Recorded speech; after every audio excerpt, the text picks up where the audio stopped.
Everybody, welcome back to the Stew Show. How's everyone doing tonight? Late, it's 12:30 a.m. I just got back from a cigar lounge in Kingston, New Hampshire. Ash Cigar Lounge on Route 125 in Kingston, New Hampshire. The place is great. I was there last night. They had bike night. Tomorrow night they're having the Brew Estates event at 6 p.m. Going to be a great time. And, as you can see, my new Harley Davidson hoodie on.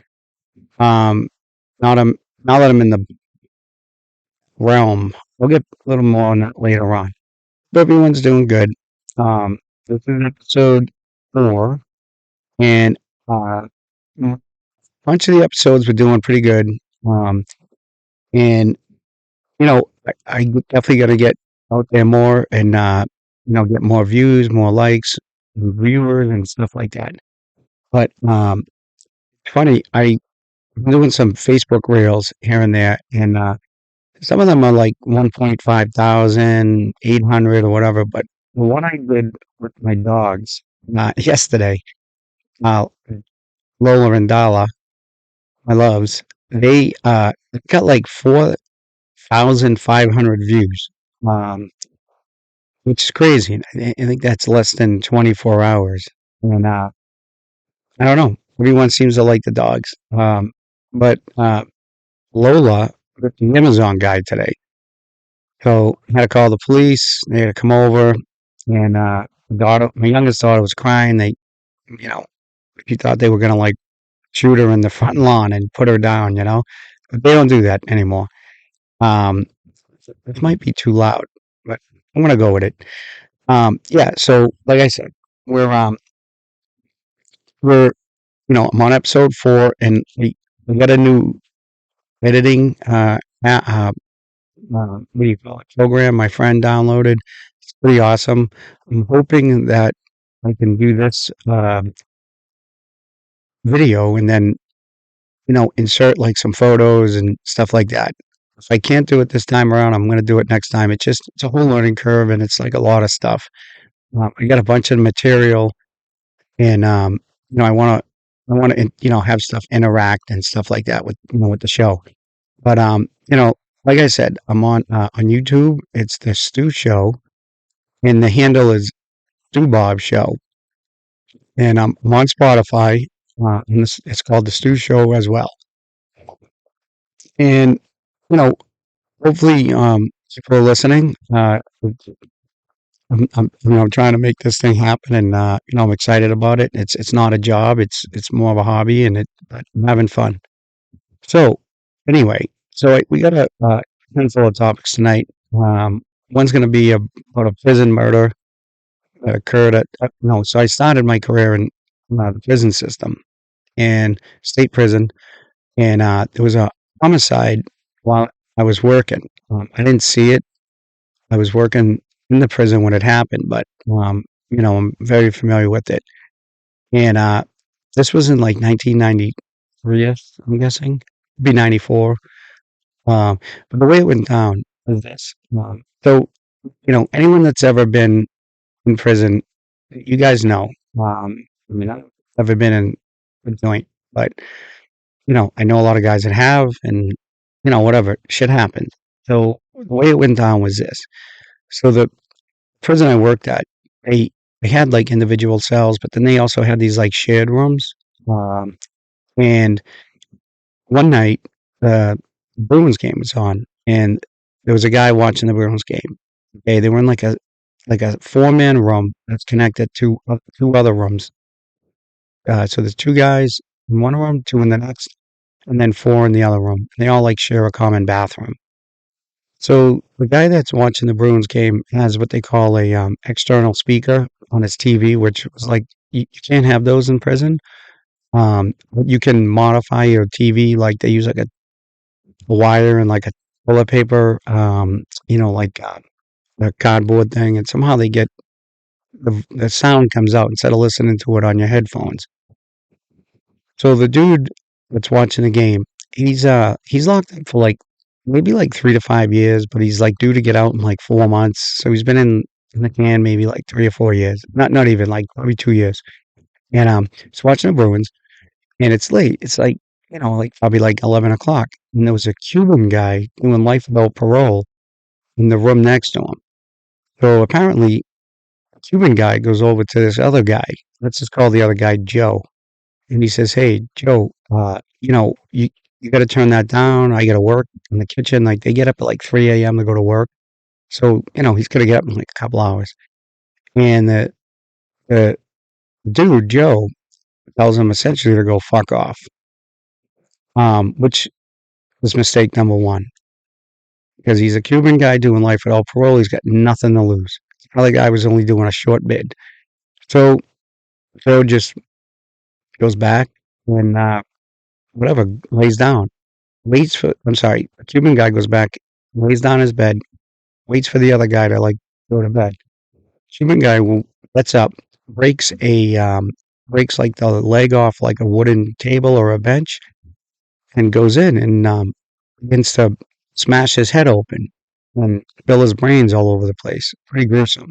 I didn't actually see it. I was on the other side of the prison. I mean, all the bells and whistles went off. Everyone responded. Um, the COs went to the door, and the Cuban guy was like, "Yeah, just puff me up. What are you gonna do? I'm doing life." The worst they can do is send them back to the maximum security prison. This was like a medium to max. Uh, and I tell you, like he just killed him. Like he didn't care. You're not gonna diss me. I'm doing life. So needless to say, if you ever go to the joint, you know, take that tip. It's a pro tip right there. Don't disrespect anyone, especially like a Cuban guy that's doing life without parole, or anybody essentially for that matter, because like they don't care. They just don't fucking care. And so that was my first experience in there, and the district attorney's office sent in the state police to investigate it and all that, and yeah, I mean that's it. It's pretty wild. I I like I said, I didn't see it, but I talked to a bunch of guys at the end of the shift that saw it, and they said it was pretty gross. Anyway, that's just a quick prison story. So moving on. So, um, I actually got a quick story here. So, Whitey Bulger. Everyone knows Whitey, right? James Whitey Bulger. He was the crime boss, like head of like the criminal organization, mostly in South Boston and all that. And back in the day, it was the La Cosa Nostra. That the FBI and the Justice Department really wanted to shut down. And Whitey was not involved uh, directly with them because he was in a different organization. He's not Italian. He's not. But they interwound and what have you. But everyone knows, like Whitey went on the run. I think around 1994, 1995. He's a fugitive for up until 2011, so maybe like 16 years, and they find him in California. Um, and I will say this: U.S. Marshals are the best at catching fugitives. There's no doubt. I mean, that's what we do. DEA is great at drugs, ATF great at guns, what have you. Um, but I am almost certain that there was not a deputy United States Marshal assigned to that case for the longest time. And I have my own opinions about that. Um, you know, I I know I believe this is just my opinion. I'm not representing the U.S. Marshals. I'm not speaking for them or anyone else. But I believe if the marshal was assigned to that, they would have caught him probably pretty quickly. Um, there's a lot of theories that the FBI didn't want to find him because he had a lot to say about the FBI and the Justice Department back then, and the U.S. Attorney's Office and all that stuff. But anyway, so they put a U.S. Marshal on the case, and I don't know how long it took, but it wasn't long, like a short time. That Whitey was located in California. Like we all know, they took him down, uh, put, in the parking garages of his apartment. They arrested him, girlfriend, uh, and brought him back to Massachusetts. So I wasn't in, like, I wasn't, I didn't like, wasn't involved in the arrest, obviously, but I know guys that were, and they said it was, it's pretty cool. And it's Whitey. He's well known, and he's been on the run forever. But so my dealings with them was thereafter. I was on a team that transported them around. Um, like a SWAT team, for lack of better terms, like a high risk transport, we call it. One time they flew him in a chopper, and this and that, and that was cool. I was on that. My buddy gets all the photo ops on that. He's if you look at the books, he's like escorting him to the chopper and stuff. I was on the perimeter. I didn't make that photo, but that's okay. Uh, but I mean, I will say this: I was sat next to him in the transport van. You have different jobs. The job was like the handler a bunch of times. A handful of times. I'm sitting next to him, and I'll tell you what, like at the time he was like 80, well, maybe he was 82. Um, he just, this is my opinion, just talked like, and you're not supposed to talk to him, but like, I'm sitting next to him and he's just talking and talking, and I'm just like nodding my head, like, yeah, no, yeah, I'm trying not to, they tell us not to interact with him, but like, I'm sitting like an inch away from him. And, I got all the equipment on and had gear and earpieces and all that hippie horse shit that we wear. Um, but he would just say things like, do you know Stevie? You know my buddy Stevie? And he's referring to like Stevie the rifleman Lemmy, like, the other killer. I mean, oops, that's kind of, and, I'm just like, I don't know, but I know of him. And then he went on and talked about the FBI agent that he was close with, but, um, thereafter went to prison and stuff like that. Everybody knows about that guy. Um, he took down the New England Mafia, but then I guess he was dirty, and I don't know, he went to prison. Um, that's that. But like I said, um, Whitey was, when you see him back in the photos back in the day. I mean, I was young. I wasn't when he was like in his heyday. I mean, I wasn't even born. He was in like Alcatraz. And that's like no one really went to Alcatraz. And if you go to Alcatraz, like you're a badass. He was a badass, but he's a killer, a criminal. But I mean, he was like badass. So when he got out of Alcatraz, like he liked that because like you're like most guys are like, oh, I went to Harvard and got this or that or my PhD. Like in the criminal world at that time, you go to Alcatraz and you're like the man. Um, but I will say he was much smaller than I thought. I mean, I know he was older, but in the photos, he looked like he was like 6'4", like it's the way he carried himself. He when I saw him, he wasn't big. He was older, but like you know he's been in and out of prison his whole life. He's even being old, you can't trust him. But I'm not gonna say like he was a likable guy, but like he just I think he had lied for so long being a fugitive. Like for instance, if you are on the run and you're living in Idaho and you meet someone at a barbecue, okay, and you're, obviously you got a fake name and all that, and they're like, "Oh, where you from?" As a fugitive, you can't say, "Oh, I'm from Boston," so you got to start lying. So, maybe you say, "Oh, I'm from Kansas." "Oh, I'm from Kansas. I got a cousin who lives there." Now you got to think of a better lie. "Oh, it's some little town, blah blah blah," and so it's just like one lie after another. Like you can't, you just, I can't imagine how tough it would be. I mean, maybe for him it didn't matter. Maybe he was good at it. I mean, he must have been. Um, but I think when he got caught, I personally think that he could like talk to people and not have to lie. Like everyone knows he caught, and he was in the Suburbans or whatever vans we drove around, the vans or whatever cars, and he'd be like, hey, do you know this guy? Do you know that guy? And he just wanted to talk, and it was kind of cool because like growing up, I was like, damn, Whitey, I got to meet him in person. I mean, it was my job, but I did it, and everyone knows he got convicted.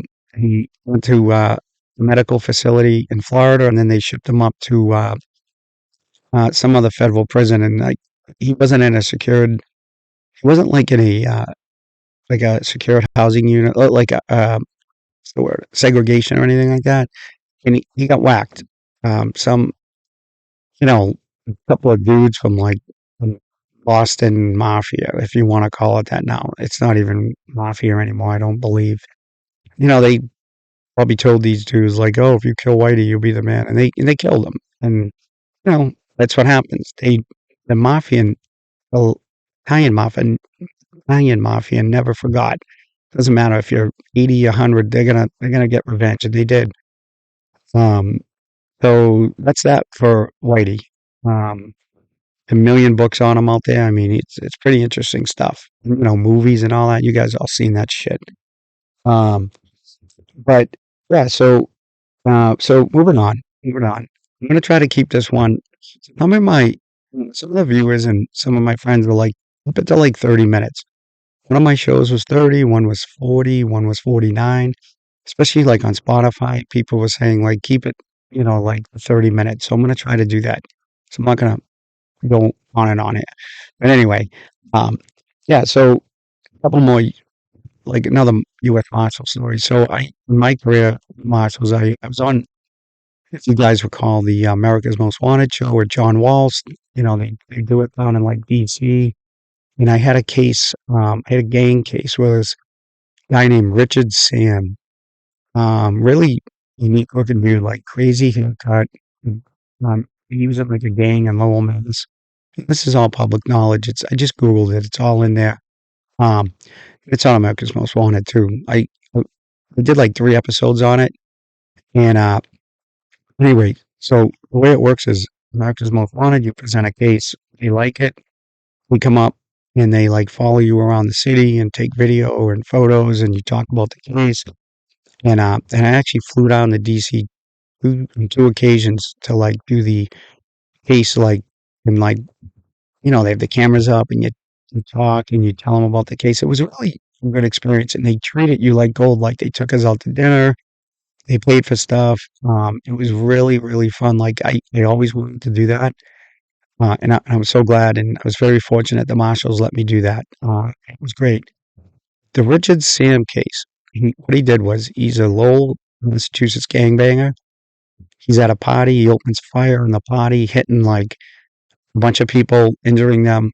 So they charge him with attempted murder, several counts, and some other unrelated stuff, gun violations, and being a convicted felon or what have you.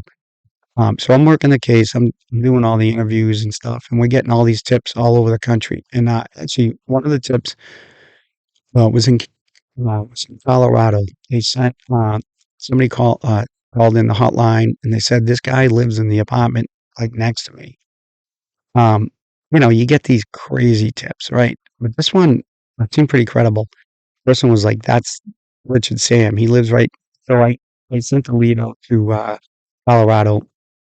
And the marshals actually hit the apartment like the next morning, which was great. They jumped right on it and hit it. They sent a photo of the guy they arrested. And I mean, I was like, that's him. It looked exactly like him. Like, it was like his twin brother, but the problem was it wasn't him. Um, he actually had a warrant anyway, so like it was good. They arrested him for whatever he had, but it wasn't Richard Sam. It's another guy. And he didn't have the identifiers on him, like the tattoos on the gang tats, but it looked like him all day. So the case dragged on for a little bit time thereafter, and we got a call one day that there's a tipster call, and he said, "I know the guy you're looking for. He works in a mushroom field in Pennsylvania." I'm like, really? He's like, yeah, it's him. I saw his tattoos, saw him on TV, and it's him. So I call U.S. Marshals down in Pennsylvania, and I don't know what was going on. Might have been a weekend or something. It was pretty jacked up. I'm like, you guys got to get on this. So they get on this Pennsylvania State Police and some local guys, and we get down and the mushroom plant, whatever they do out there, fucking mushrooms, and I don't know. Maybe they're eating them, right? So they see him, and it's almost like it's like the perfect story for like America's Most Wanted because they want action. They don't just want, oh, like they arrested the guy at a jail. He was already in custody. No. So the way the case worked out was they see him, he sees the cops, he takes off, they chase him through mushroom fields and all kinds of shit, and they end up getting him and arresting him. And it was, it was like what the TV wants and what the viewers want, and it was actually awesome. Uh, and so they lock him up. They extradite him back to Massachusetts, and no, I don't even know what happened after that. Like, I just Googled it. I forget if he got, Mass. They probably gave him probation, but he should have went to jail for a long time. He injured a lot of people, firearms, convicted felon, and other things. But um, so that's the Richard Sam case. If you look it up, I'm sure you can find his picture. Um, he's got a crazy haircut. He's got tats. He's a very distinctive fella. Um, I got my little cheat sheet here on a cardboard box that I'm looking at, and you know, I gotta because I'm doing this late at night, and I'm hopefully gonna edit it tomorrow. I might send it out just like this. I might edit it. Not too sure. Um, and all right, so moving on.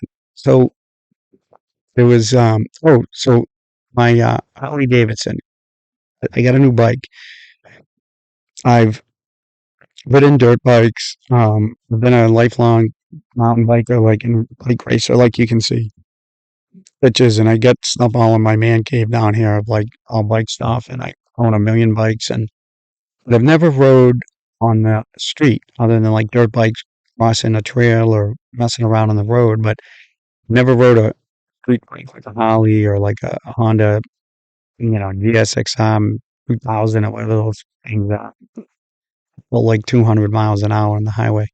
Uh, so I wanted to get one last summer, and I my hip I had a hip replacement like 9 weeks ago, and last summer my hip was so bad I couldn't like get my leg over the bikes, the motorcycles, and I couldn't sit on them the way you sit. It's very different than a bicycle or a dirt bike.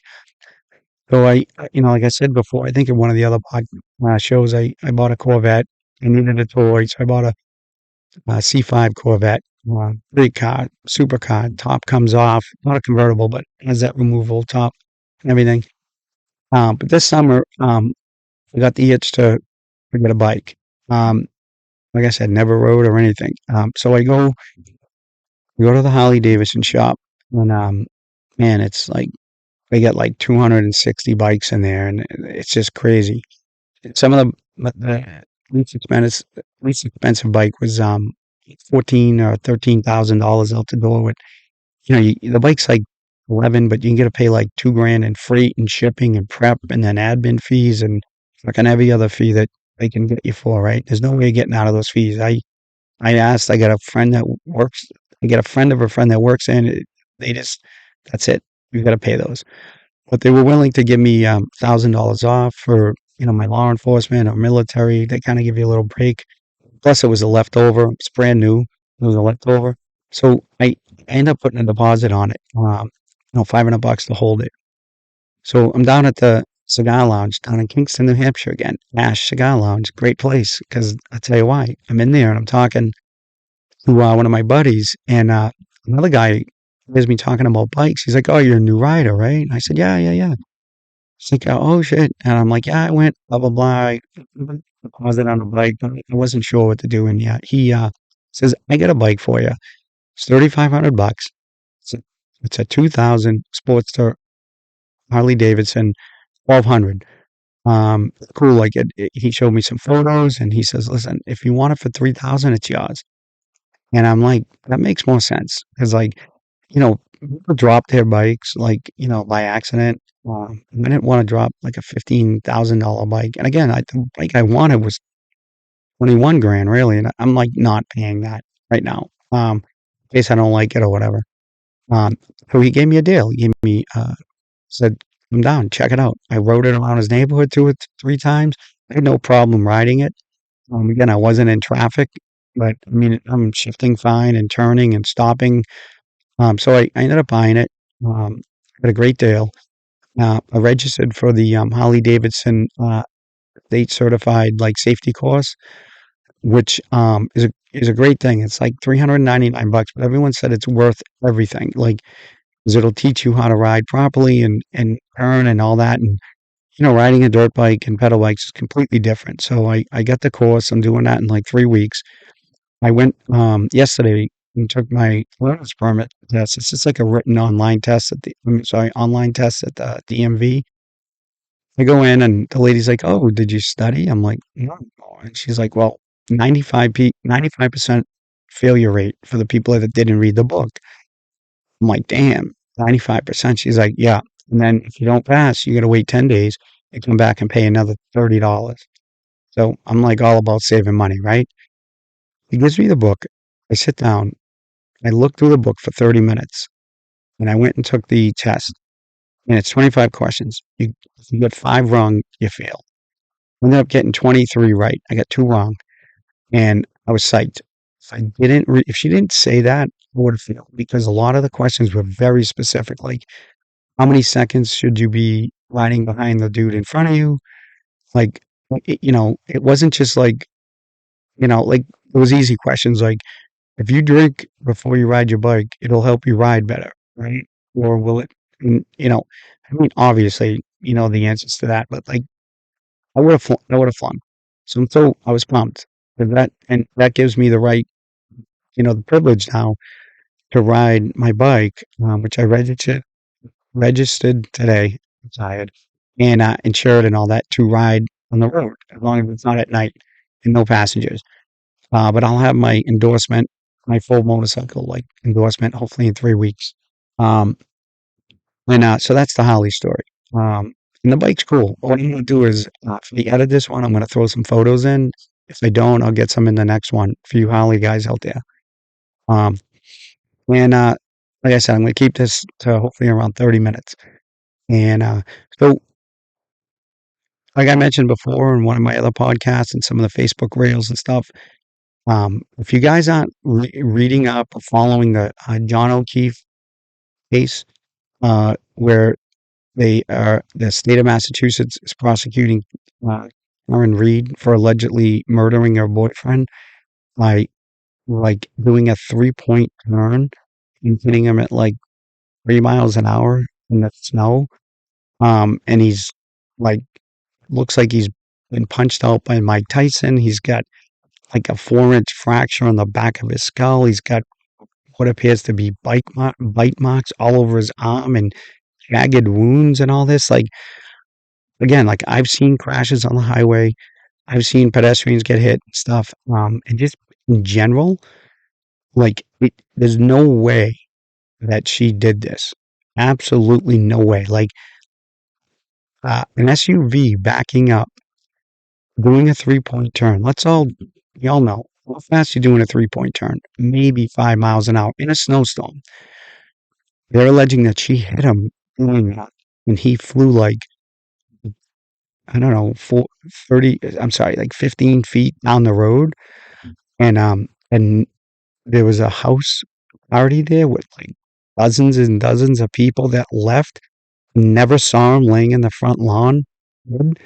He's 6'2" or 6'3", like 220 pounds, and laying in, maybe like 2 inches of snow. You're gonna see him. I mean, like, okay. Um, and it gets even great. Like, you have to go. So, Turtle Boy News, the guy's on YouTube and he's on all the stuff. It's Turtle Boy News. Just Google him and you'll find his page. And it's like, he's up to like story number like almost like 50 so far. Like, he's just doing like episodes and blogs. And I mean, he's on it 100%.